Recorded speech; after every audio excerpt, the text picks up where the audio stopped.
अपने पसंदीदा शो चाय टोस्ट और होस्ट को यूट्यूब पर देखने के लिए डॉन न्यूज़ के ऑफिशियल चैनल को सब्सक्राइब करें और सब्सक्राइब करने के बाद आप ज़रूर बेल आइकॉन को भी प्रेस करें।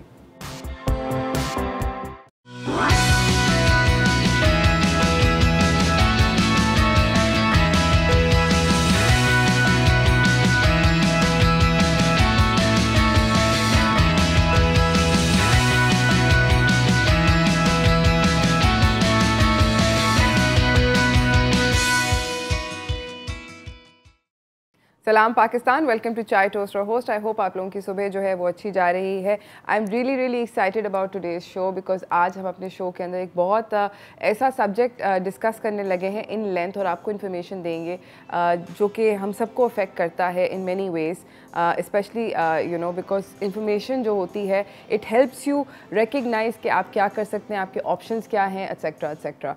हम लोग बात करेंगे हमारे मुल्क के अंदर पाकिस्तान में इनहेरिटेंस लॉज क्या क्या हैं, यानी कि आपकी प्रॉपर्टी का जो बंटवारा होता है, जो हिस्सा होता है, वो किस तरह होता है। It's not as straight and simple as it sounds because उसकी वजह से बहुत सारी चीज़ें यू नो होती हैं। उसके बाद फिर कोर्ट्स के अंदर केसेस बनते हैं, लोगों के साथ यू नो बहुत सारे मसले मसाइल आते हैं। तो हम इस सारे के सारे सब्जेक्ट को डिस्कस करेंगे with a senior lawyer who is gonna be coming on our show later on. उनके साथ फ़िलहाल मैं आपको आज की जो टॉप स्टोरीज़ हैं उनके बारे में कुछ बताना चाहती हूँ।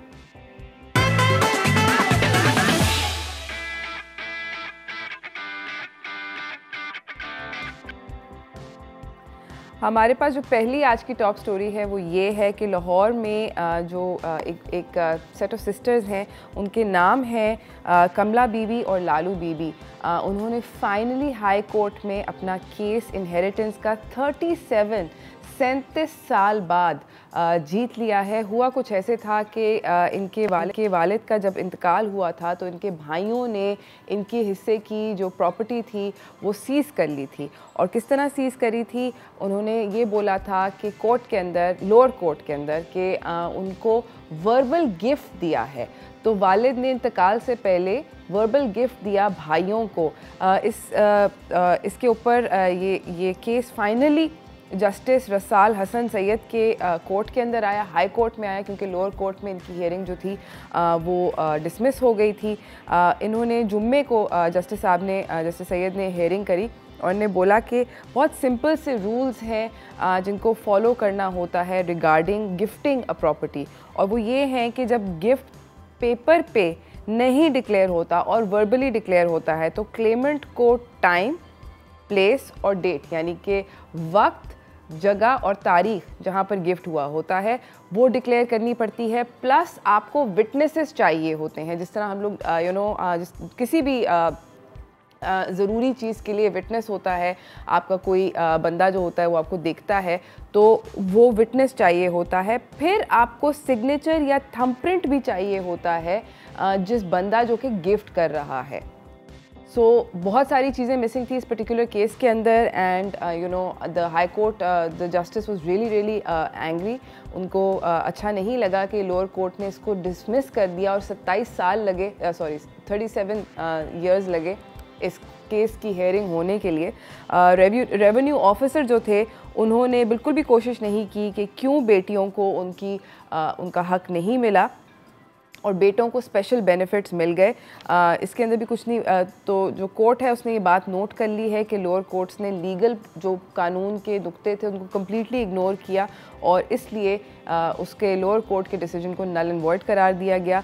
पिछले हफ्ते सुप्रीम कोर्ट ने रूल किया था कि ख़वातीन की इनहेरिटेंस सिर्फ़ और सिर्फ उनकी लाइफ टाइम के अंदर उनके बच्चे क्लेम कर सकते हैं, उनकी डेथ के बाद नहीं। So there is another you know, ये भी हम बात करेंगे विमेन इनहेरिटेंस राइट बिल के बारे में बात करेंगे later on in the show, but ये आज की खबर थी।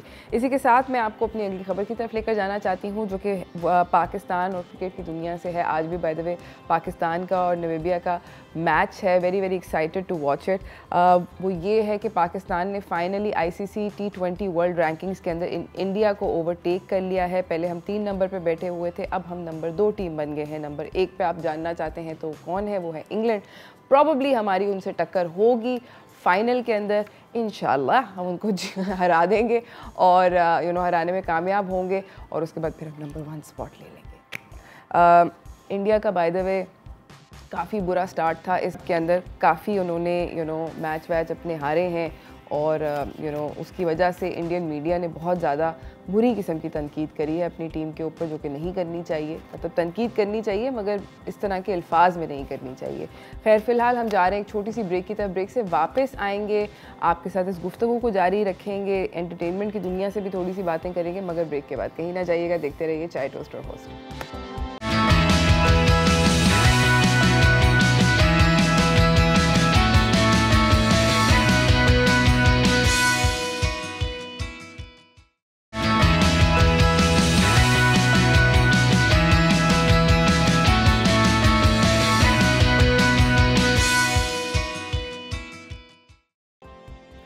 Welcome back from the break everyone. हमारे साथ हमारी मेहमान भी हमें ज्वाइन करने वाली हैं जल्दी से, मगर मैं आपको एक छोटी सी बात जो कि बहुत ज़रूरी है करना वो बताना चाहती हूँ, और वो ये है कि पाकिस्तान पोटेंशली 5वीं लहर कोरोना वायरस की आ सकती है इस पर्टिकुलर सर्दियों के अंदर, क्योंकि लोगों ने फेस मास्क पहनना छोड़ दिया है। Special assistant to prime minister on health doctor Faisal Sultan ने वार्न किया और कहा कि ये काफ़ी डेंजरस है, बिकॉज सर्दियों के अंदर जब आपको इस तरह की कोई बीमारी होती है तो बेसिकली सर्दियों के अंदर यो चांसेस ऑफ गेटिंग नमोनिया वो भी हायर होते हैं, एक्सेट्रा एक्सेट्रा। इन टोटल मैं आप लोगों को बताती चलूँ कि सिर्फ और सिर्फ 150 मिलियन लोगों ने अभी तक 150 मिलियन लोगों को वैक्सीनेशन लगना ज़रूरी है, जो कि एक स्टैगरिंगली ह्यूज नंबर है। सिर्फ और सिर्फ अभी तक 26% अवाम ने अपने आप को वैक्सीनेट कराया है, बाकी सारे के सारे लोग फाड़ी कर रहे हैं वैक्सीनेशन के बगैर। जब तक हम लोग इस 26 को 50+% के ऊपर नहीं लेकर जाएंगे, तब तक हर्ड इम्यूनिटी हमारे मुल्क के अंदर कंट्री वाइड नहीं आ सकती, जिसका मतलब है कि सारी जो चीज़ें हैं, जो मामूल की चीज़ें हैं, वो ठीक से नहीं स्टार्ट हो सकेंगी।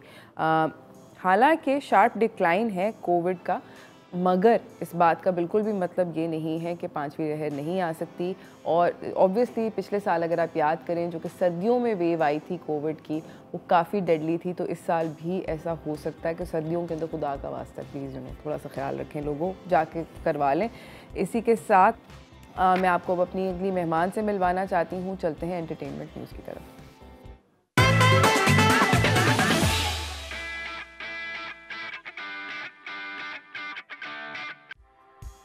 हमारे साथ हमारी अगली मेहमान जो हैं वो सेट पे तो नहीं, स्काइप के ज़रिए मौजूद हैं। मैं आपको उनसे मिलवाना चाहती हूँ। हमारे साथ हैं शहनाज रमज़ी, जो कि CEO हैं स्टारलिंक्स PR एंड इवेंट्स की, जो हैंडल कर रहे हैं इस वक्त IPPA अवार्ड्स टर्की के अंदर। IPPA अवार्ड्स जो हैं इंटरनेशनल पाकिस्तान प्रेस्टीज अवार्ड्स हैं। ये एक स्टार स्टडेड इवेंट होता है जो कि रिकग्नाइज़ करता है एक्टर्स को, म्यूजिशंस को, फैशन और फिल्म, ये सारी की सारी जो वर्ड्स हैं ये कंबाइन होती हैं। और एक इसी तरह जिस तरह अभी थोड़े अरसे पहले हम अवार्ड्स गुजरे थे, लक्स स्टाइल अवार्ड्स गुजरे थे, इसी तरह का एक अवार्ड सेरेमनी होती है, जिसके अंदर इस वक्त सारे के सारे बड़े जो A-लिस्टर्स हैं पाकिस्तान के, वो सब टर्की गए हुए हैं। अस्सलाम वालेकुम शाजिया, कैसी हैं आप? वालेकुम सलाम, क्या हाल है आपके? अल्हम्दुलिल्लाह। शहनाज, मुझे ये बताएंगी कि इस साल जो आईपा अवार्ड्स थे, ये किस तरह फ़र्क थे पिछले साल के अवार्ड से? देखें, दो चीज़ें। एक तो ये है कि ये जो अवार्ड्स थे इनको होने थे 2019 में, ये हुए 2021 में। हम लोग एवरी ईयर कंसेक्यूटिवली करते रहे हैं। We started it in I think 2017, no 2016, because we did 2 in London लगातार, उसके बाद we did 1 in Norway, और फिर ये होना था इनिशियली US में। उसके बाद फिर जब कोविड की लहर शुरू हुई, ये पेंडेमिक शुरू हुआ, तो फिर we had to change the venue. फिर हमने इसको मैनचेस्टर में रखा, वहाँ कोविड का जब हो गया अटैक, तो फिर हमने लंदन किया।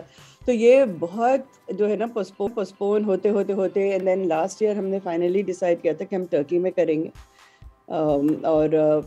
तो इसका जो काम है इस वाले पर्टिकुलर अवार्ड्स पे, ये समझे 2 साल से चल रहा है। तो आई थिंक अगर आप पूछेंगे कि डिफरेंट कैसे था फ्रॉम द अदर्स, तो I would say it was very well organised, very well, the whole thing was very smooth. हर अवार्ड फंक्शन में हमेशा कुछ ना कुछ ग्लिच होता है, क्योंकि वो it's such a huge thing to do, लेकिन ये वाले जो पर्टिकुलर अवार्ड्स थे जो अभी हाँ इस्तांबुल में हुए 31 को, वो माशाल्लाह से बहुत अच्छी तरह हुए। So I think it has prove to be a blessing in disguise कि हमें इतना टाइम मिल गया था बैक एंड फोर्थ करने में कि बहुत अच्छी तरह हो गया ये। But but having said that I must also tell you कि हमने अटेंडेंस को बहुत रिस्ट्रिक्टेड रखा था। वी 3000 की कैपेसिटी थी, हमने बहुत ही कम सीट्स को में खोला था for either for selling or for invitation, because we wanted to keep all the protocols for COVID SOPs in place. ज़बरदस्त। मुझे बताएं कि इस साल कितनी कैटेगरीज थी इन अवार्ड्स के अंदर? So we had 28 awards altogether. ज़बरदस्त। और कौन कौन से सेलिब्रिटीज़ ने हिस्सा लिया था? आई मीन आई नो बहुत सारे थे, बट बेस्ट एक्टर की कैटेगरी में और एक्ट्रेस की कैटेगरी में कौन कौन था? So we had, I'll name you all the top stars that were with us. So we had Adnan Siddiqui, we had Yasir Hussain, Iqra Aziz, Hania Amir, Meera Ji, and there's a whole Sonia Hussain. बहुत सारे artist हमारे साथ, and you know Mansha Pasha, and some of these artists have been coming with us from our very first IPA. So it's always a great thing कि जब पाकिस्तान को represent करने के लिए जब इतनी फोर्स में इतनी तादाद में Ehsan Khan, I mean there are so many people who have been with us and who've been coming from day one, और इस बार भी सब के सब हमारे साथ मौजूद थे। अच्छा, ज़बरदस्त। और मुझे बताएंगी कि कौन जीता बेस्ट एक्टर मेल कैटेगरी में? बेस्ट एक्टर मेल कैटेगरी में आई think it was Humayun. Oh sorry, हमारे पास लिखा हुआ है एक्टर उस्मान खालिद बट। हाँ, ये टीवी एंड फिल्म दो कैटेगरीज थे, दोनों में बेस्ट एक्टर हैं। तो फिल्म में वी हैड उस्मान खालिद बट। अच्छा, ओके। और best supporting actor female? You know, you've caught me a little off guard because मैं समझ रही थी कि हमारा सुबह 9 बजे का टाइम है, और I forgot that the 9 बजे का time was in Pakistan and यहाँ 7 बजे हैं। That's fine. So I hear Zara Noor Abbas won the best supporting actor in film for women, and Ehsan Khan won best TV presenter of the year. अच्छा, मुझे ये बताएं कि highlights क्या थी? आई नो कि यू नो इन अवार्ड्स के अंदर there is a lot of showcasing of dance, choreograph dances and music, तो आपके हिसाब से बेस्ट क्या परफॉर्मेंस थी? You know, this is another, as I said, alhamdulillah itna smooth flowing tha that there was not one performance that was not appreciated by the audiences. Our opening act was done with Farhan Saeed and Umayma, and it was a really thunderous act, बहुत ज़बरदस्त हुआ। We had a performance by Abrarul Haq, जिसके लिए audience से encore once more के पूरे नारे लग रहे थे। हमारी जो सोफिया ये अपनी सारा लोरेन की का एक performance था, which was again very well appreciated. And then we had a performance, जो हमारी closing performance थी वो एहसन खान ने की थी with अमर, जिसमें वो मीरा जी को भी ऊपर स्टेज पे ले आए थे डांस करने के लिए। वो भी बहुत ही ज़बरदस्त परफॉर्मेंस थी। और फिर हमारा एक कॉमेडी एक्ट होता है हर आईपा पे, which is done by Yasir and Adnan. उसमें वो लोग स्पॉन्टेनियसली बहुत सी चीज़ें करते हैं, नीचे ऑडियंस के साथ इंटरैक्ट करते हैं, वो हमेशा हिट रहता है। So I don't think it'll be fair to any of the performers if I say that जी ये वाला best था। I think they were all excellent. ज़बरदस्त। अच्छा, I want to now ask you, you know obviously मैंने ये सुना है कि अब्रारुल हक ने जिस गाने पर परफॉर्म किया, बेगम शक करती है, इसको बहुत तनकीद का निशाना बनाया गया था सोशल मीडिया पे। अ lot of people were unhappy with this song because of its lyrics, मगर आप लोगों ने उनको इस पर्टिकुलर गाने पर परफॉर्म करने दिया। Was there a thought process behind it?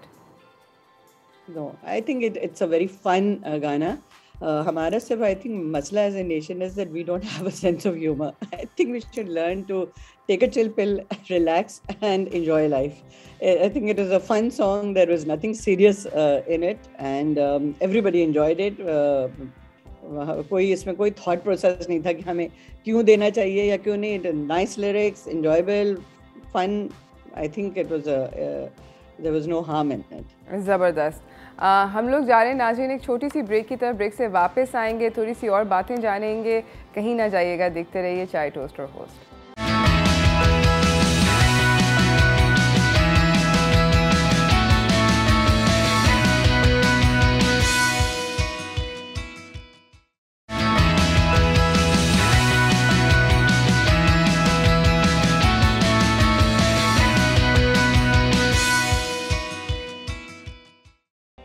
Welcome back from the break everyone. हमारी बात हो रही है शहनाज रमज़ी से, जो कि CEO हैं स्टारलिंक्स PR एंड इवेंट्स की. हैंडल कर रहे हैं ये लोग आईपा अवार्ड्स, जो कि अभी टर्की में संडे को ही हुए हैं. फ्रेश अवार्ड्स हैं. शहनाज, मुझे ये बताएंगी कि आपके लिए शो की हाईलाइट क्या थी, जिसको आपने देख के कहा कि बस पैसे पूरे हो गए? मेरे ख्याल से ऑडियंस की अप्रिसिएशन, जब इतना अप्रिशिएटिव ऑडियंस होता है और बाकायदगी से they want you to repeat segments, it's a great feeling. उसमें तो आई थिंक सारे पैसे उसी वक्त वसूल हो जाते हैं. All the and more than the पैसे, but it's the energy and the effort that goes into putting in an award show.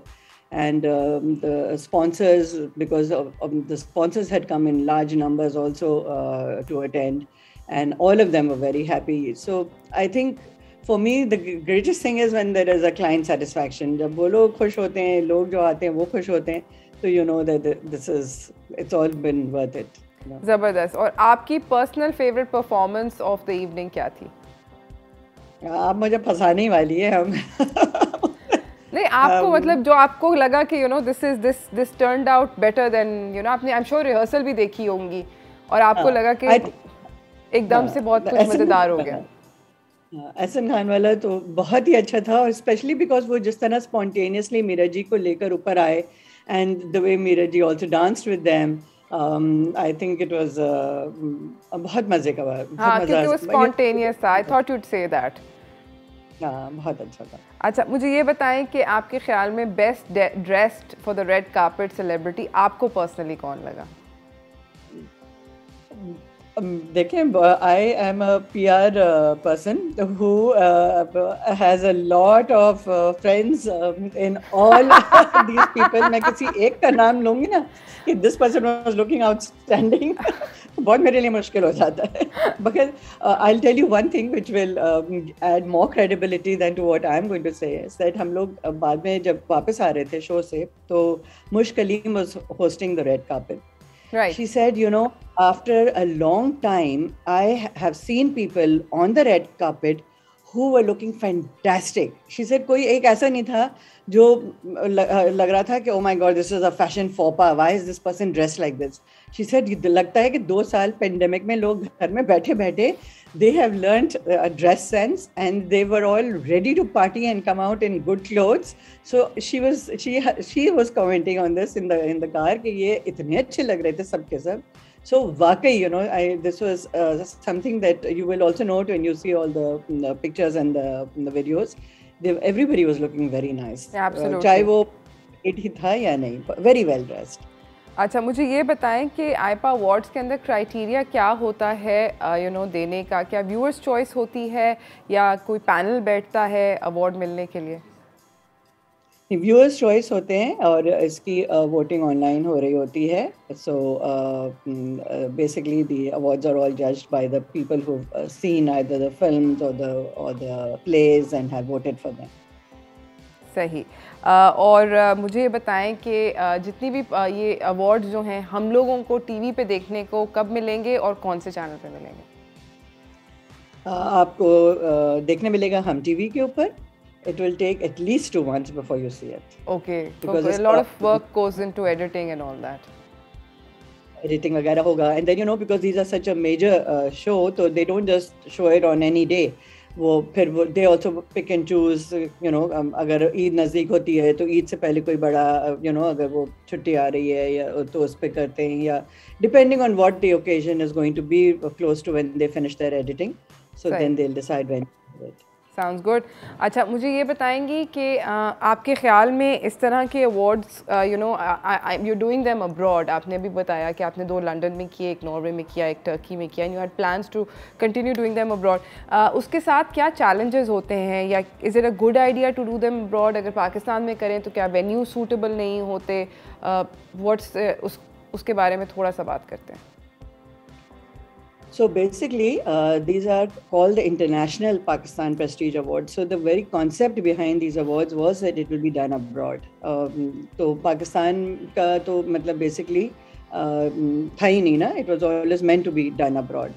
And the reason why it was such is because we want to project this image of Pakistan as a progressive, talented, cohesive, nation, and our industry, how progressive it is, how it's not just the talent that you see on the stage, but it's an exposure to the people to know कि हमारे plays कैसे, हमारी जब nominations आ रही हैं वो देख रहे होते हैं, movies के nominations आ रही होती हैं, we have, it's for models, it's for all kinds of glitterati is there.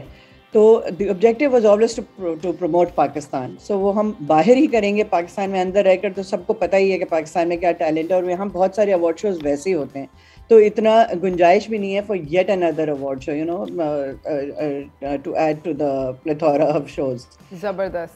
So this will be done not only, just to finish what you asked about the challenges.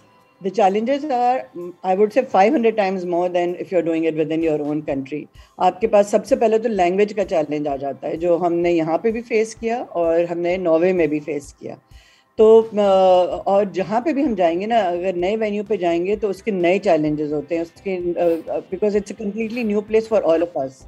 So challenges बहुत ज़्यादा होते हैं. Absolutely, but you guys have done so well, and it was really, like you said, well done show, went without hitches, which is extremely commendable. बहुत शुक्रिया शहनाज आपका आने का. इसी के साथ नाज़रीन एक छोटी सी ब्रेक की तरफ जा रहे हैं. ब्रेक से वापस आएंगे, एक बहुत ज़रूरी मौजू के ऊपर गुफ्तगू होगी, और वो है विमेंस इनहेरिटेंस के बारे में, और इनहेरिटेंस इन जनरल. मगर इस ब्रेक के बाद तो कहीं ना जाइएगा, देखते रहिए चाय टोस्टर होस्ट.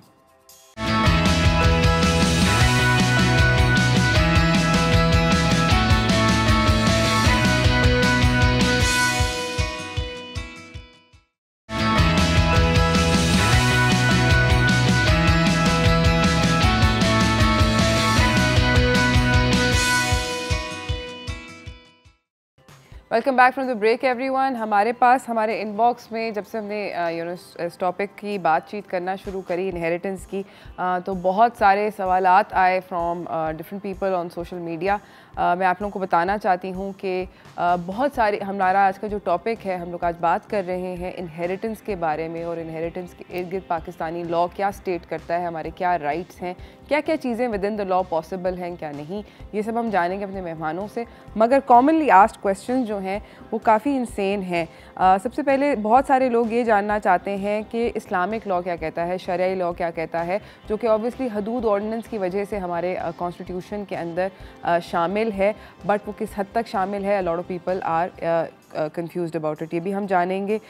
उसके बाद जो बहुत इंटरेस्टिंग एक सवाल किसी ने पूछा कि कितनी तरह की प्रॉपर्टीज़ होती हैं. एक तो फ़िज़िकल प्रॉपर्टी होती है, फॉर एग्ज़ाम्पल जो कि ज्वेलरी की, लैंड की, या किसी फ़िज़िकल आइटम की जिसको हम हाथ लगा सकते हैं, उसकी मद में होती है. फिर एक और तरह की प्रॉपर्टी होती है जो कि आपके पोटेंशियली इंटेलेक्चुअल राइट्स होते हैं, जिनके आपका बिज़नेस हो सकता है, जिसके अंदर वो बिज़नेस एक एंटिटी है जिसको आप फिज़िकली टच नहीं कर सकते, मगर वो एक एंटिटी है. तो उसके अंदर क्या राइट ऑफ सक्सेशन होता है, किसके हिस्से में आना चाहिए. अगर कल को कोई कोई है, एक इंसान है जिसके कुछ बच्चे हैं और वो पास अवे करता है, बिज़नेस उस बंदे के नाम पे है, तो वो बिज़नेस किसका होगा. बच्चे अगर माइनर्स होंगे, फॉर एग्ज़ाम्पल आपके बच्चे अंडर एज होंगे और आपका इंतकाल हो जाए, तो वो प्रॉपर्टी आप, मतलब वो बिज़नेस तो आपके बच्चे नहीं चला सकते, तो फिर वो बिज़नेस किसके पास होगा? उस वक्त तक जब तक कोई और उस बिज़नेस को चला रहा है तो उसका पैसा कहाँ जाएगा? क्या उन बच्चों के पास आएगा? क्या उस पर्टिकुलर रिलेटिव के पास आएगा? कौन कौन से रिलेटिव्स हैं जो कि ले सकते हैं? जब एक इंसान हमारे मुल्क के अंदर जिसके बेटे ना हों और सिर्फ बेटियां हों, उसकी डेथ होती है और उसकी बेटियां हों और बीवी हों, तो उसकी प्रॉपर्टी कहाँ जाती है? क्या वो उसके भाइयों को मिलती है, भाइयों के बेटों को मिलती है? बहुत सारी कन्फ्यूजन्स हैं। क्या वो उसकी बेटियों की होती है, क्या वो उसके बीवी की होती है? सो ये सब भी हम जानेंगे। हम लोग ये भी हमें ये भी पूछा गया है कि एयरशिप क्या होती है, एयरशिप सर्टिफिकेट बनवाने का क्या मतलब होता है? अगर किसी की मल्टीपल मैरिजेस होती हैं तो उसके अंदर कौन कौन सी एयरशिप्स होती हैं? क्या आपके अडॉप्टेड बच्चे आपकी प्रॉपर्टी इनहेरिट कर सकते हैं, हाँ या ना? ये भी बहुत सारे लोगों ने पूछा है। फिर अगर कोई ऐसी प्रॉपर्टी हो, किसी का इंतकाल हो जाए और उस बंदे का कोई इशू ना हो, यानी कि कोई भी एयर्स ना हो, तो उसकी प्रॉपर्टी कहाँ जाती है? क्या वो वापस हुकूमत की तरफ ट्रांसफ़र हो जाती है, स्टेट की हो जाती है, या वो किसी फलाई काम की तरफ चली जाती है? फिर हमारे यहाँ एक और कॉन्सेप्ट है जो कि आई थिंक एक westernised, maybe, I don't know, I am not sure, again I have no information. ये सब बातें मेरे भी दिमाग में चल रही हैं, मैं आपको आंसर नहीं दे रही, प्रॉब्लम्स बता रही हूँ जो कि लोगों ने कॉमनली पूछे हैं। विल के बारे में, विल जो होता है यानी कि नसीहत जिसको कहते हैं, क्या नसीहत की कोर्ट के अंदर वैल्यू है? क्या आप किसी एक इंसान की आखिरी नसीहत का डॉक्यूमेंट सबमिट कर सकते हैं और कह सकते हैं कि इस इंसान ने ये बोला था कि इस तरह मेरी प्रॉपर्टी का बंटवारा किया जाए? क्या उसकी कोई वैल्यू होल्ड करती है, या आपका जो इनहेरिटेंस का लॉ है वो उसको सुपरसीड करता है? ये बहुत सारे सवालात हैं, इन सब के जवाब हम लेंगे अपने एक्सपर्ट से जो कि आ रहे हैं। मगर इस ब्रेक के बाद तो कहीं ना जाइएगा, देखते रहिए चाय टोस्ट और होस्ट।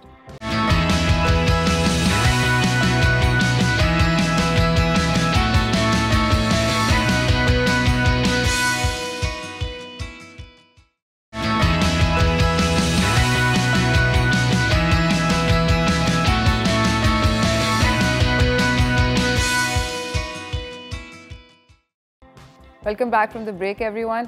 हमारे सेट के ऊपर एक बहुत ज़बरदस्त किस्म की अजीम शख्सियत बैठी हुई है, मैं आपसे उनको मिलवाना चाहती हूँ। चलते हैं व्हाट्स टोस्टिंग की तरफ।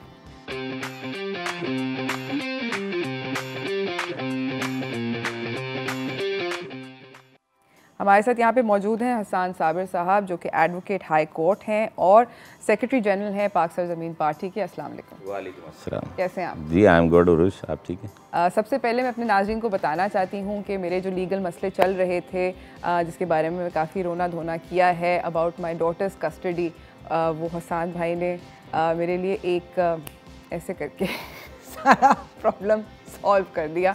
तो मैं आपको सब लोगों के सामने थैंक यू करना चाहती हूँ। नहीं, अल्लाह का शुक्र है, अल्लाह का अल्हम्दुलिल्लाह। इंसान हसन भाई जो हैं वो बहुत एक बहुत सक्सेसफुल लॉयर हैं और बहुत सारे केसेस जो हैं वो करते हैं। हमने सर आपको आज बुलाया है इनहेरिटेंस के मसले के बारे में, जो कि हमारे मुल्क में आपको पता है उनके लंबे लंबे केसेस चलते हैं। अभी मैं आपको ब्रेक में बता रही थी कि 37 ईयर्स से एक दो बहनों का केस चल रहा था। आप इसके बारे में थोड़ी सी, क्योंकि हम ये स्टोरी डिस्कस कर चुके हैं ऑलरेडी, हमारे नाजरीन के लिए थोड़ा सा बताएं कि वर्बल गिफ्ट क्या होता है और किस नौयत पे हो सकता है और कहाँ पर वो इनवैलिड है। बिस्मिल्लाहिर्रहमानिर्रहीम। उरूज, ऐसा है कि अगर लिटिगेशन के एतबार से देखें तो इस हमारे मुल्क के अंदर मोर देन 60% लिटिगेशन वो है जिसमें एक दूसरे के हुकूक को ख़त्म कर लिया गया, और स्पेशली फैमिलीज़ में ऐसा होगा कि भाइयों ने बहनों के, या कुछ सेगमेंट्स में ऐसा हुआ कि बहनों की तरफ से भी ऐसा हो गया। कुछ बहुत उसकी रेशो कम है, बट है ऐसा भी। और लोगों ने एक दूसरे के राइट्स को ख़त्म कर दिया, क्योंकि अल्लाह ताला ने कुरान में बड़े वाज़ेह अहकामात दिए हुए, जिनका हक जिस रेशो से दिया है उस रेशो से मिल जाना चाहिए उसको। लेकिन जो फितना है ना, ज़मीन जायदाद, ये सारा माल मता, इसने फितना बनना ही है। तो चूँकि अल्लाह ने कुरान पाक में फरमा दिया तो ये फितना है, तो फितना ही बना रहेगा। और ये लिटिगेशन भी इसी तरह से मुझे ऐसा लगता है कि चलती रहेगी। अल्लाह करे कि कहीं ना कहीं अल्लाह ताला हिदायत दे दे और लोग अपनी बहनों के, अपने बच्चों के और जिन जिन के भी हुकूक हैं उनको दे दें। और अगर ये इस तरह से हो गया तो 60% से ज़्यादा केसेस कोर्ट से ख़त्म हो जाएंगे। ये जो 37 का आपने 37 ईयर्स का जिक्र किया है, इसमें वो इदारे ज़िम्मेदार हैं जो रियासत ने इस मुल्क के अंदर कायम इसलिए किए थे कि वो जिसका हक जिस तरह से है उसको अदा कर दें। ये जो ज़मीन और जायदादों का सारा मसला है, ये देखें आपने हर हुकूमत ने या ये कह लें कि हर सियासी जमात ने हुकूमत में आने से पहले ये कहा कि जी रेवेन्यू का जो सारा डेटा है वो हम कंप्यूटराइज़ कर देंगे, और रेवेन्यू के डेटे के अंदर जो है ना अब कभी कोई जो है एंट्री फेक नहीं हो सकेगी और कभी कोई जायदाद के अंदर तनाज़ा नहीं बरपा हो सकेगा। लेकिन कोई भी सियासी जमात हुकूमत में आने के बाद ये काम नहीं करती है।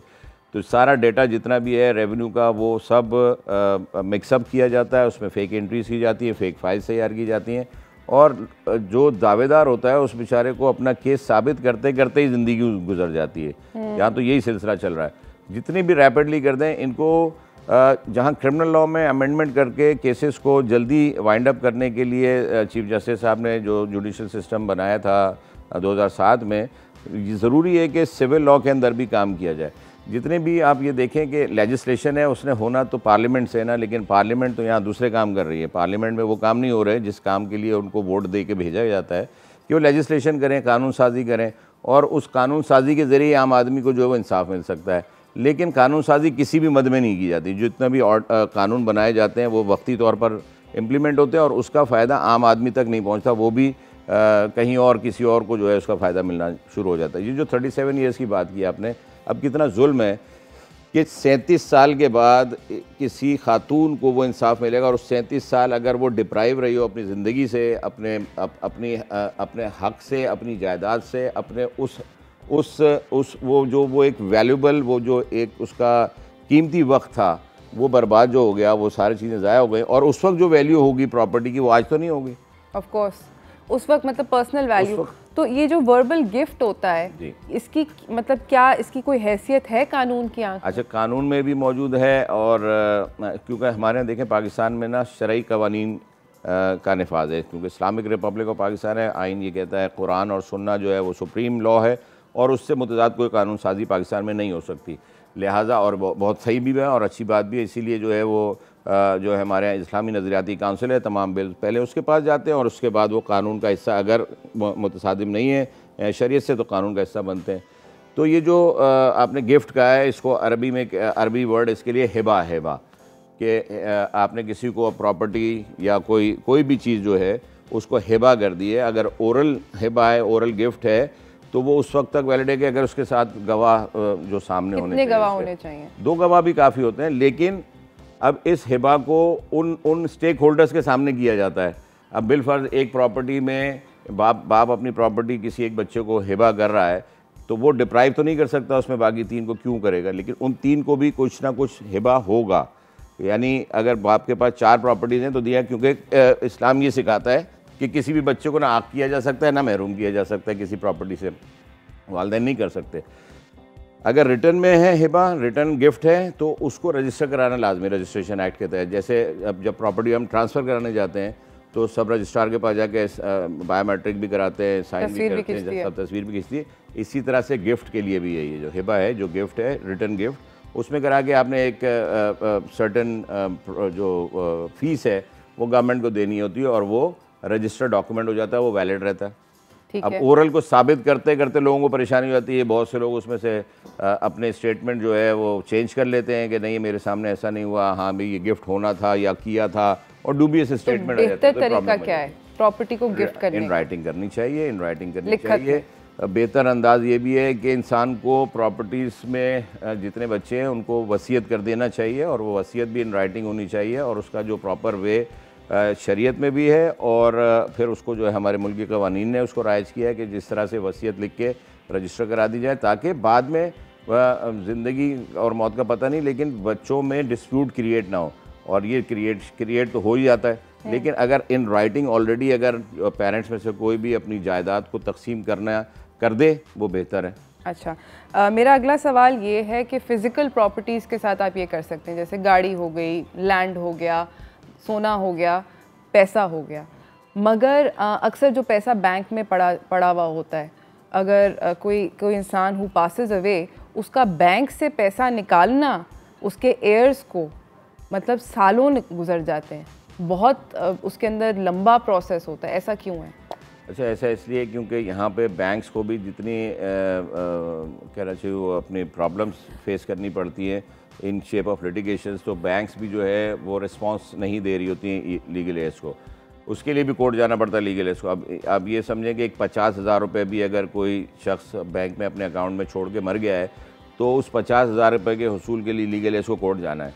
एक 50,000 रुपये आज के दौर में एक बहुत मामूली रकम है, लेकिन उस 50,000 रुपये के लिए उसको एक वकील भी हायर करना है, कोर्ट के अखराजात भी उठाने हैं जो लीगल रिक्वायरमेंट और लीगल फीसेज हैं, और 50,000 रुपये उसको बैंक से लेने हैं। आप ये सोचेंगे वो 50,000 रुपये में से अगर उसने 20,000 रुपये खर्च कर दिए तो 30,000 रुपये के लिए वो लड़ रहा था केस। तो ये जुल्म है।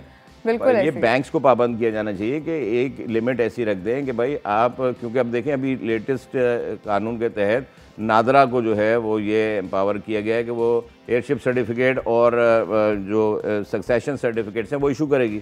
तो जब नादरा को ये इख्तियार दे रहे हैं तो बैंक्स को क्यों नहीं दिया जाता कि भाई नादरा से लिंक करें उस बैंक को, ऑलरेडी नादरा और बैंक का एग्रीमेंट है, उसके साथ लिंक है, तो वो दे दें कि भाई ठीक है ये 5 लाख रुपए अगर किसी के अकाउंट में पड़े हैं, इनहेरिटेंस में है, तो वो उसके लीगल है, उसको जो नादरा से वेरीफाइड है उनको अदायगी कर दें। उसको कोर्ट भेजना ज़रूरी है क्या? उसको कोर्ट के चक्कर लगाने ज़रूरी है? कानून साजी ये होनी चाहिए ऐवानों में बैठ के, ना कि मुश्किल बना दे सूरत हाल आवाम के लिए, आवाम के लिए आसानियाँ पैदा करनी चाहिए। बिल्कुल अग्रीड। अच्छा सर, मेरा अगला सवाल ये है कि अब हमने बात करी फ़िज़िकल प्रॉपर्टी की, अब मैं वो आपसे ये बात करना चाहती हूँ कि वो प्रॉपर्टी जो कि फ़िज़िकल नहीं होती, इसके बारे में बहुत सारे सवालात हमारे पास आए हैं डिफरेंट व्यूअर्स से।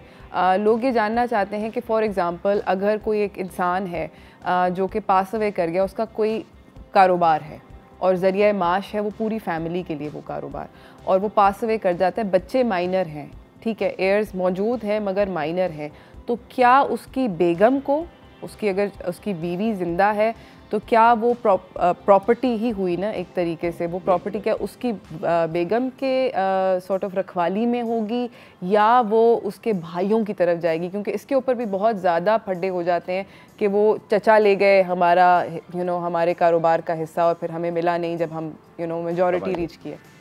अच्छा देखिए, बहुत आसान है, इसको समझने के लिए किसी के पास जाने की ज़रूरत नहीं है, और मैं आपके तवज्जुह से लोगों को ये कहना चाहता हूँ, इस पाकिस्तान के अवाम को, कि अल्लाह ताला ने कुरान को अरबी में आसान करके नाजिल किया। ये अल्लाह ताला ने कुरान की आयतों में फरमा दिया, मफ़हूम उसका यही है।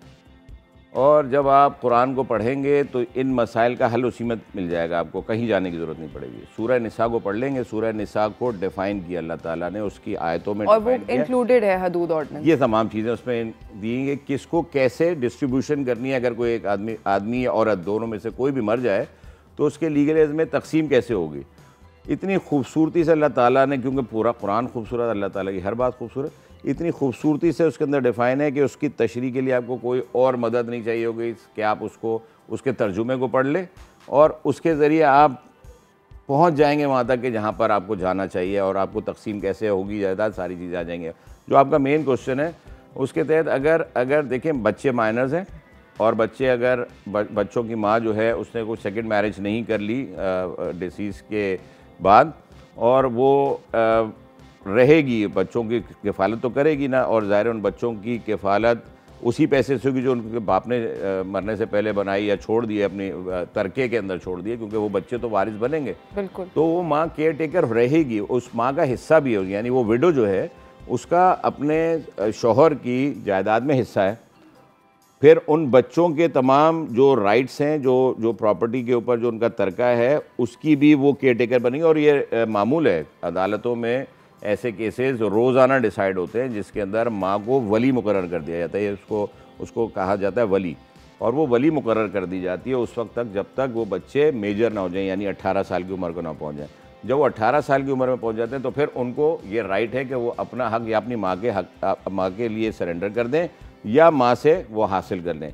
अगर माँ को एतराज़ नहीं तो माँ से हासिल कर सकते हैं, अगर वो माँ खुद देना चाहे तो वो भी दे सकती है। तो ये सारी चीज़ें ये कानून में भी मौजूद हैं, शरीयत में तो ऑलरेडी मौजूद हैं। तो हम चल रहा है, बहुत सिंपल है, इसके अंदर किसी को कोई इन्वॉल्वमेंट की और कन्फ्यूजन की ज़रूरत ही नहीं। नाज़रीन, हम जा रहे हैं छोटी सी ब्रेक की तरफ, ब्रेक से वापस आएंगे, इस गुफ्तगू को जारी रखेंगे। आप लोग कहीं ना जाइएगा, देखते रहिए चाय टोस्ट और होस्ट।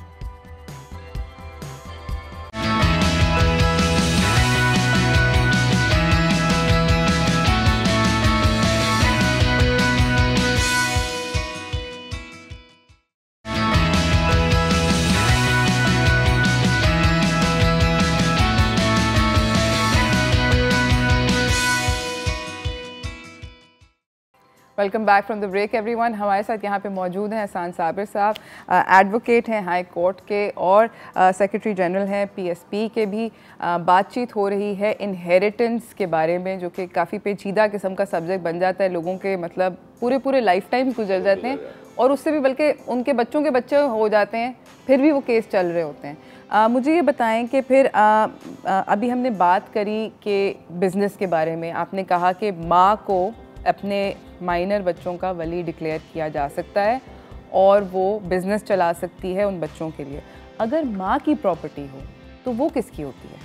नहीं, अगर माँ की प्रॉपर्टी है तो भी वो उसके बच्चों के ऊपर तो जाएगी, वो उसके बच्चों का उसमें हिस्सा है। अगर अच्छा, हस्बैंड हो? हाँ, नहीं, सिलसिला ऐसे है कि अगर माँ को उसके बाप के तरके से आई हो, अच्छा ये होता है ना, तरका है ना, अब उसकी इनहेरिटेंस में आई हो। बिलफर्ज एक खातून है, उसके वालिद ने कोई प्रॉपर्टी छोड़ी थी, उसके तरके से उसको मिल गई, ठीक है। अब ये उसकी तो ओनर है ना 100% की, बिल्कुल। अच्छा, उस प्रॉपर्टी से उसके बच्चों का हिस्सा है, उसके हस्बैंड का भी हिस्सा है, लेकिन उसकी ज़ाहिर ज़िंदगी में भी वो उसको कंट्रीब्यूट कर सकता है, उसको एंजॉय कर सकता है और आफ्टर डेथ भी कर सकता है।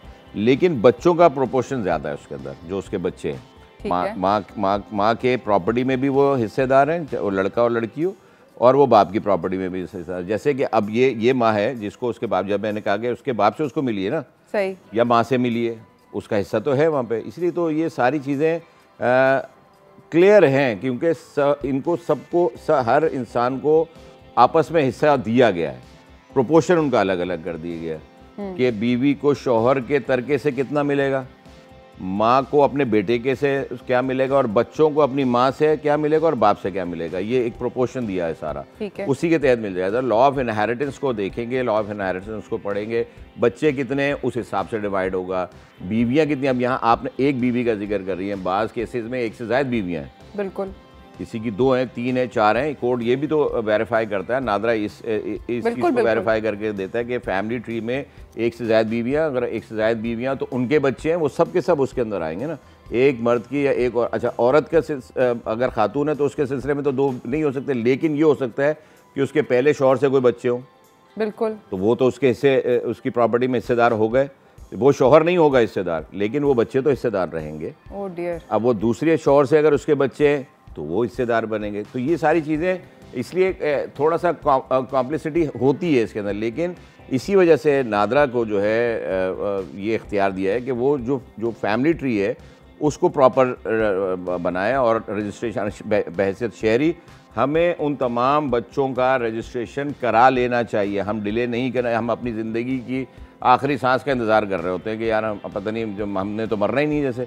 लेकिन कोशिश ये करनी चाहिए कि अपनी ज़िंदगी में ही अपने मामलात को ठीक करने के लिए या अपने बच्चों के राइट्स को प्रोटेक्ट करने के लिए अपना फैमिली ट्री बनवाएं, उसको रजिस्टर करवाएं। FRC जो होता है उसको रजिस्टर करवा के रखें घर में, ताकि बाद में इंसान के चले जाने के बाद, जो मर्द हो या औरत हो किसी के लिए, और बच्चे छोटे हों तो बड़ा प्रॉब्लम हो जाता है कि वो नादरा के चक्कर लगा के परेशान हो जाएं, इसका शनाख्ती कार्ड, उसका शनाख्ती कार्ड। तो बहैसियत बाप तो चाहिए बच्चे माइनर हों, नहीं है, जो भी है सूरत हाल, उसको अपना फैमिली रजिस्ट्रेशन सर्टिफिकेट ज़रूर हासिल करना चाहिए। अच्छा, मुझे ये बताएं सर कि अभी आपने हिस्सों की बात करी, अगर आप हिस्से हमें बयान कर दें प्रिसाइसली कि बेटी का क्या हिस्सा होता है बाप की प्रॉपर्टी में से, बेटे का क्या हिस्सा होता है और बीवी का क्या हिस्सा होता है, एंड साइमल्टेनियसली माँ के हिस्से में से क्या किसका। अच्छा देखिए, अगर मर्द जो शादीशुदा मर्द है और उसकी डेथ हो जाती है और उसके जो वारिसान है उसमें एक बेवा हो गई, बेटा हो गया और बेटी हो गई,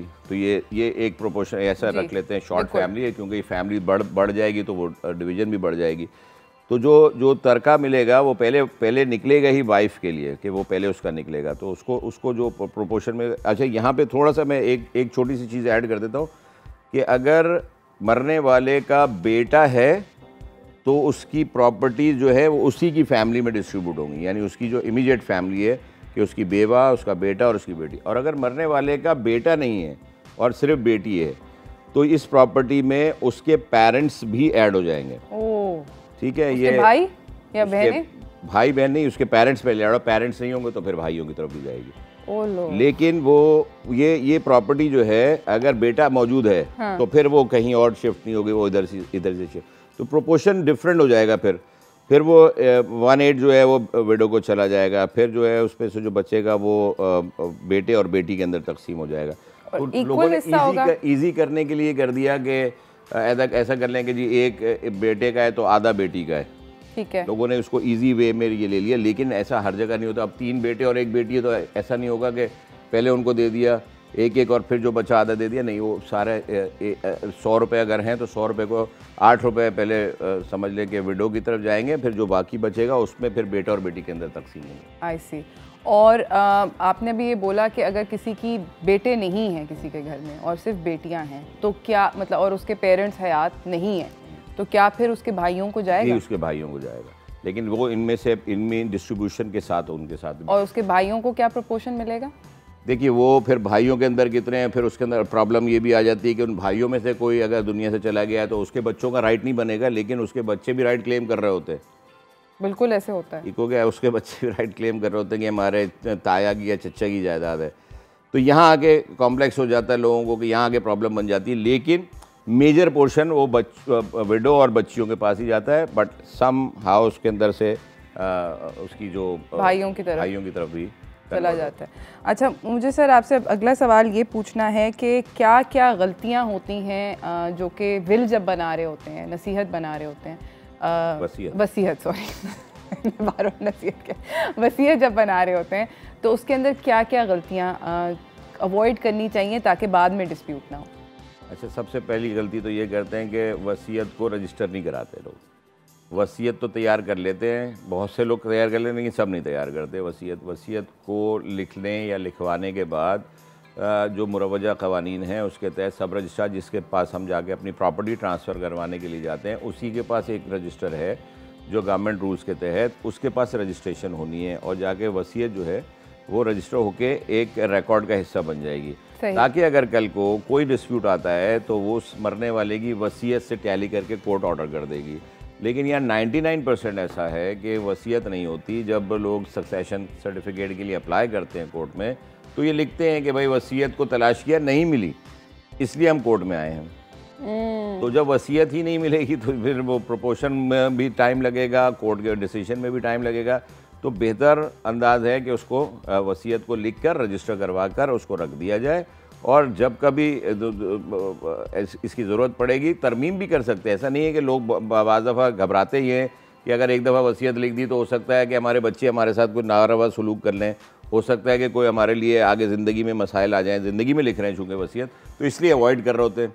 लेकिन ये ज़रूरी नहीं है कि आपने एक दफ़ा लिख दी तो उसको चेंज नहीं कर सकते, आप चेंज कर सकते हैं, क्योंकि वो वसीयत का आपकी इम्प्लीमेंटेशन या एग्जीक्यूशन तभी होनी है जब आप दुनिया से चले जाएंगे। ऑफ कोर्स, उससे पहले नहीं, उससे पहले होगी नहीं, इसलिए तो आप चेंज कर सकते हैं उसको, आप चेंज तब्दील कीजिए। और ऐसा हो सकता है कि आपने अपने वसीयत में लिख दिया कि मेरे फलाना बेटा मुझे ज़्यादा अच्छा लगता है तो इसको बड़ा हिस्सा दे दिया, और उस वाले बेटे जो नाला हैं आप, तो आपने अपनी ज़िंदगी में लिख दिया कि भाई इसको कम। ज़िंदगी में तो आप सब कुछ कर सकते हैं, आप पूरी की पूरी जायदाद एक को दे दें, आप पूरी की पूरी जायदाद किसी ट्रस्ट को दे दें, ये आपको अल्लाह ने इख्तियार दिया है, क्योंकि आप इख्तियार रखते हैं उसके ऊपर, और आप उस इख्तियार को इस्तेमाल कर रहे हैं। किसी एक बच्चे को दे दिया, बीवी को दे दिया, किसी कोई बात, लेकिन उसमें एक और पाबंदी है कि आप किसी को आँख नहीं कर सकते इस प्रॉपर्टी से, अपनी औलादों में से किसी को आप डिप्राइव नहीं कर सकते, किसी को आप ये नहीं कह सकते कि भाई अब इसको मिलेगा ही नहीं, वो चैलेंज कर सकता है इस चीज़ को। ज़िंदगी में कर सकते हैं, लेकिन वसीयत में लिख के नहीं कर सकते उसको। अच्छा, आपने उसको अपनी प्रॉपर्टी से बेदखल नहीं कर सकते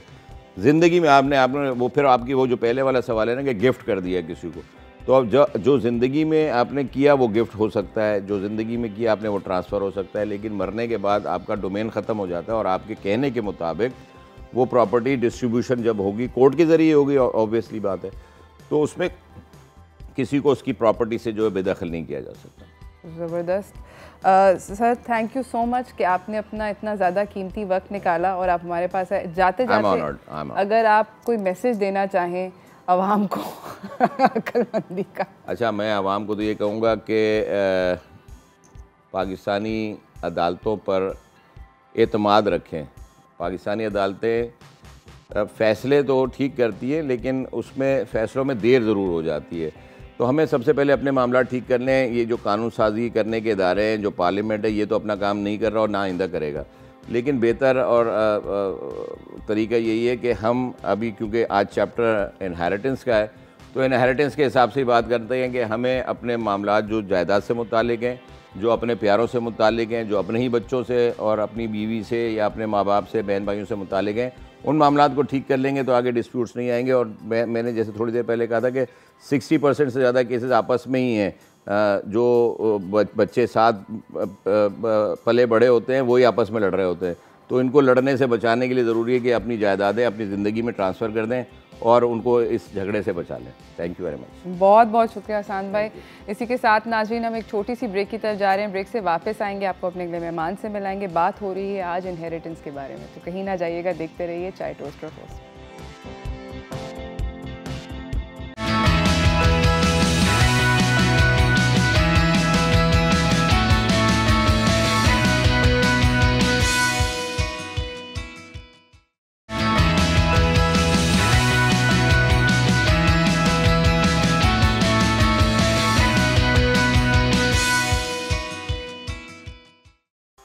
welcome back from the break everyone. हमारे साथ यहाँ पे हमारी अगली मेहमान सेट पे मौजूद हैं। बात हो रही है आज इनहेरिटेंस की। हमारे साथ आलिया सारिम बर्नी हैं, ह्यूमन राइट्स एक्टिविस्ट। अस्सलाम वालेकुम। वालेकुम अस्सलाम। कैसी हैं आप? अल्लाह का करम। आलिया भाभी, अभी बात आपने सुनी होगी, ब्रेक में हम लोग बात कर रहे थे जहाँ पे इनहेरिटेंस का जो लॉ है उसके बारे में कानूनी क्या क्या ऑप्शंस अवेलेबल हैं, मगर आई एम श्योर कि आप अपने काम के अंदर देखती होंगी और horror stories I am sure आपने बहुत सारी देखी होंगी। ऐसे कितना आसान होता है एक औरत को राइट दिलाना उसकी इनहेरिटेंस का?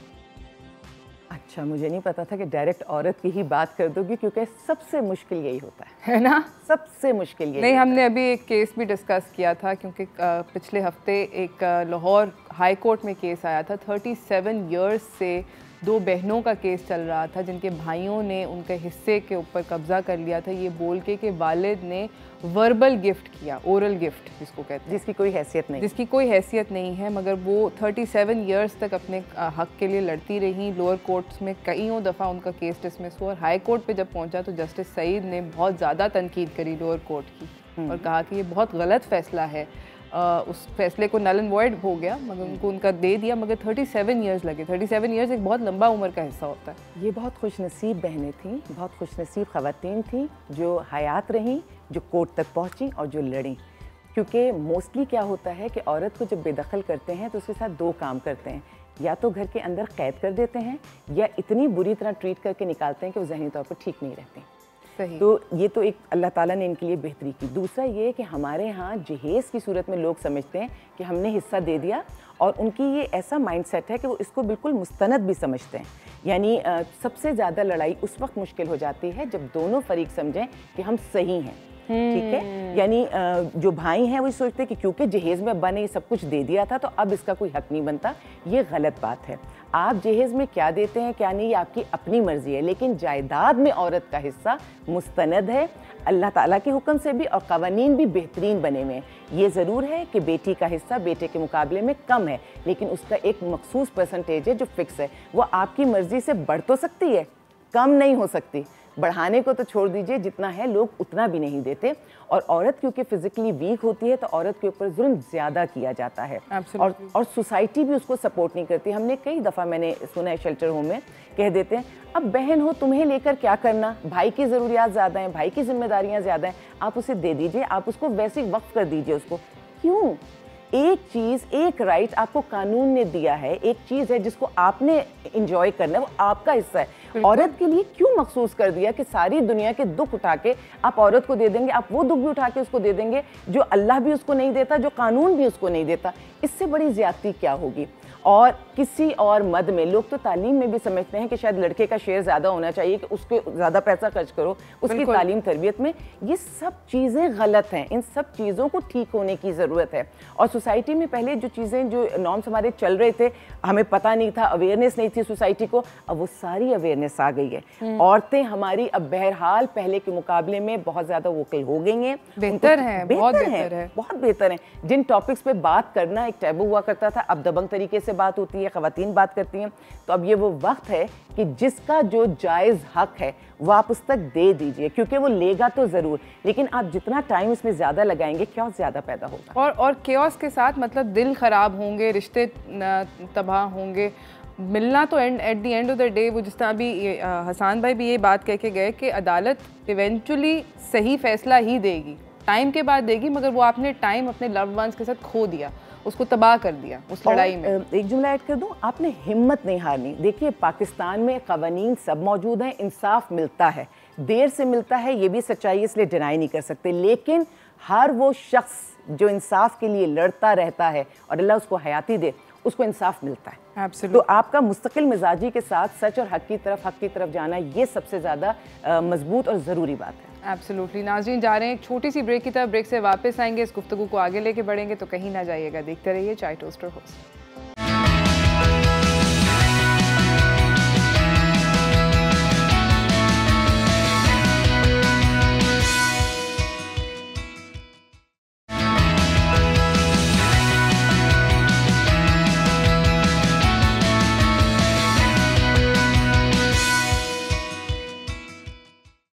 Welcome back from the break everyone. हमारे साथ यहाँ पे मौजूद हैं Aliya Sarim Burney, human rights activist हैं। आई एम श्योर इन्होंने अपनी ज़िंदगी में अपने सारे के सारे पीरियड में जहाँ पर आप खिदमत खल्क़ करती हैं, आपने बहुत कुछ देखा होगा। थोड़ा सा आप अगर हमें बताएं कि मोस्ट कॉमन क्या चीज़ें आपके यहाँ आती हैं जो कि आपकी नज़र से गुजरती हैं। देखें, सबसे पहले तो मैं कहूँ कि अपने ही गिराते हैं नशे मन पर बिजलियाँ, ये तकलीफ़ दे बात है, लेकिन इसको जहन में रखें, क्योंकि जायदाद में आमतौर से या तो कारोबार में कौन कब्ज़ा करता है, जो आपका पार्टनर होता है, ठीक है, और घर में कब्ज़ा कौन करता है, वही बहन भाई, वही चचा, वही ताया, वो लोग करते हैं। एक चीज़ का ख्याल हमेशा रखना चाहिए कि जो कमज़ोर होता है ना आपकी फैमिली का, जिससे आपको मोहब्बत होती है, उसको तो सबसे पहले आप स्ट्रॉन्ग कर दें। आपके मरने के बाद उसको कोई स्ट्रॉन्ग नहीं करेगा, ठीक है। उसमें आपकी वो बीवी भी हो सकती है कि आपके यहाँ अगर औलाद नहीं पैदा हुई तो जैसे ही आप इस दुनिया से जाएंगे, आपकी बीवी का जो हिस्सा है वो बहुत कम रह जाएगा, बाकी सब चीज़ें दुनिया ले लेगी। और वो बेवा जिसने आपके साथ ज़िंदगी गुजारी है, उसके पास कुछ नहीं होगा। घर तक छीनते हैं, इद्दत तक नहीं पूरी करने देते। मेरे पास वो बेवाएँ आती हैं जो अपने मियाँ के होते हुए करोड़पति थीं, और उसके बाद वो इद्दत शेल्टर होम में आकर गुजारती हैं। ज़कात और खैरात पर उनकी इद्दत गुजरती है, क्योंकि लवाहिकीन उनको फ़ौरन बेदखल कर देते हैं। मेरे पास वो माएँ आती हैं कि औलाद को पता होता है कि माँ के पास दौलत बहुत सारी है और अब जो भी मिलेगा माँ के बाद मिलेगा, तो वो माँ को ज़हनी टॉर्चर करके और ज़्यादती करके पागल खाने में दाखिल करवा देते हैं। और कई दफ़ा ऐसा होता है कि वो निकल कर आती हैं, ऐसा भी होता है कि हमें बीच में जाके और सारी चीज़ें तय करके हमें उन्हें निकालना पड़ता है, वो अगर हम तक पहुँच जाते हैं किसी तरह उनके लवाहिकीन। क्योंकि 2 बेटों ने दाखिल करा दिया, बेटी रो रही है कि मेरी माँ पागल खाने में और मेरे भाइयों ने ज़्यादती करके दाखिल कराया, तो फिर इदारा कानूनी तौर पर जो कुछ कर सकता है उनकी चाराजोई करता है, उनके मेडिकल करवा के उन्हें निकालता है। तो ये केसेस भी हमारे पास हैं। फिर वहीं पर आ जाऊंगी कि जो कमज़ोर है उसका क्या, एडॉप्टेड बच्चे।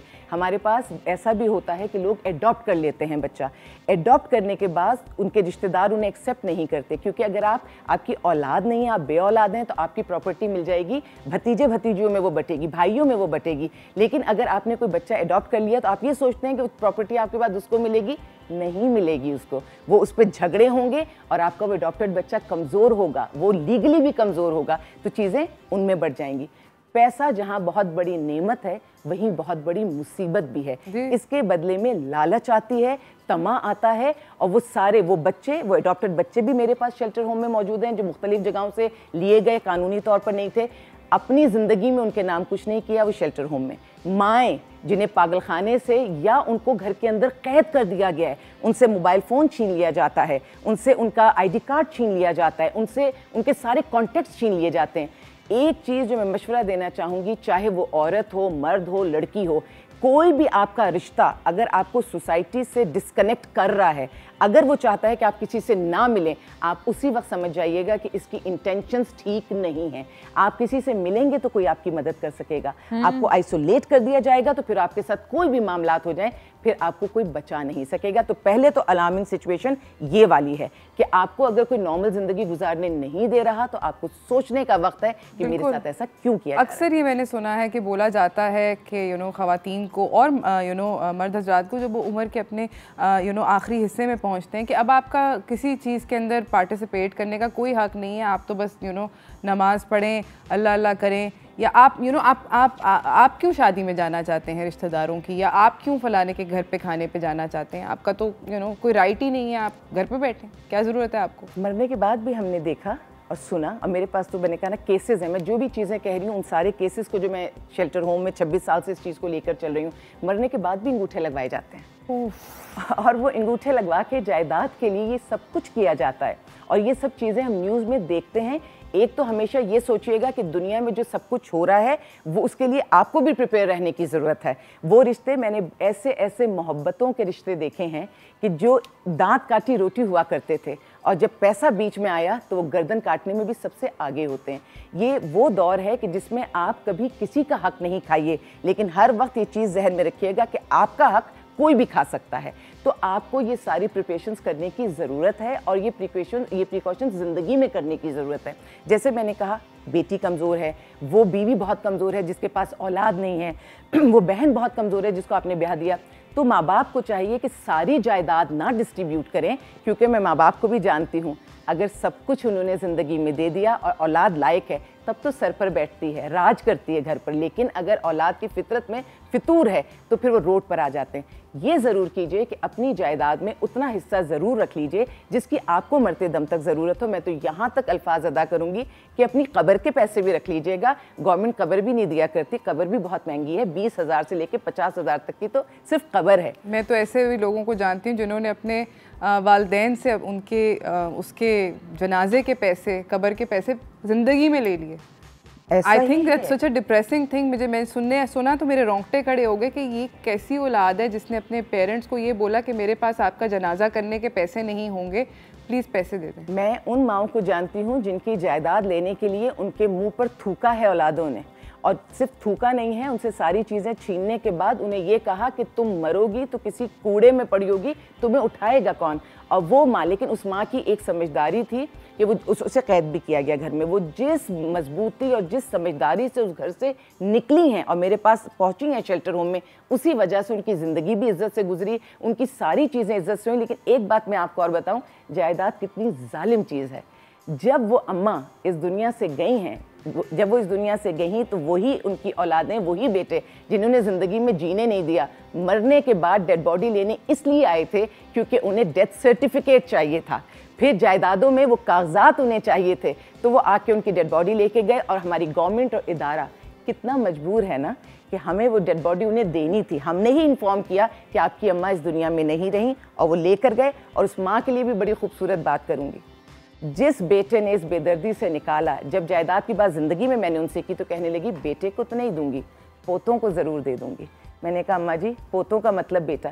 कहने लगी बेटे असल से सूद प्यारा है, तो पोतों को मैं अपना सब कुछ दूंगी। और उनके पोतों को सब कुछ मिला, बल्कि बेटे को ही मिला क्योंकि लीगली वो था, इनके जहन में पोते थे।